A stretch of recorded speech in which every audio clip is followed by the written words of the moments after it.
Âgé de 85 ans, le couturier russe Slava Zaïtsev est mort ce dimanche 30 avril. Surnommé le Dior rouge, il a connu le succès grâce à ses nombreux modèles de robes motifs inspirés des tissus traditionnels russes.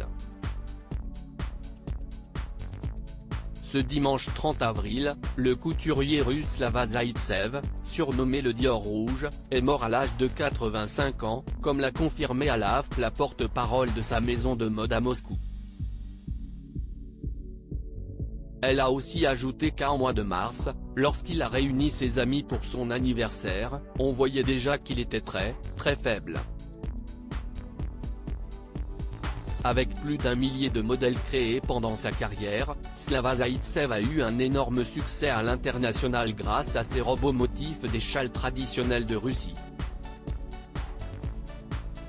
Né en 1938, il a grandi dans une famille modeste dans le nord-est de Moscou. C'est sa mère, femme de ménage, qui lui a appris les bases du métier.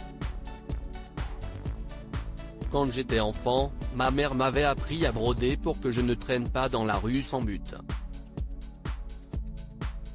Le soir, avec des copines, on cueillait des fleurs sur l'avenue Lénine pour les dessiner et reproduire ces dessins dans des broderies. C'est comme ça que je me suis initié à l'art, avait-il confié à la AFP. Les hommages à Slava Zaïtsev enchaînent. La chaîne russe Pervy Canal a tenu à lui rendre un bel hommage après avoir appris son décès. Le couturier Vyacheslav Zaïtsev est décédé.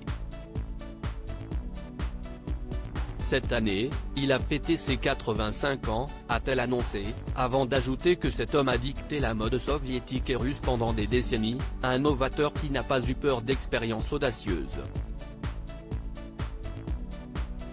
De son côté, le styliste russe Sergueï Zverev a regretté le départ d'une légende, déclarant « C'est une grande perte pour le monde de la mode mondiale ». Slava Zaïtsev reconnu dans le milieu de la mode française fier de ses créations, Slava Zaïtsev avait confié à la AFP en 2017 qu'il pouvait habiller toute une parade sur la place rouge avec ses vêtements. C'est d'ailleurs en 1963 que Paris Match avait comparé le couturier russe à un Christian Dior soviétique. De là est né le surnom Dior rouge qui lui a collé à la peau tout le reste de sa carrière. Quelques années plus tard, en 1988, le magazine Vogue l'avait surnommé le tsar de la mode soviétique. Article écrit avec la collaboration de 6 médias.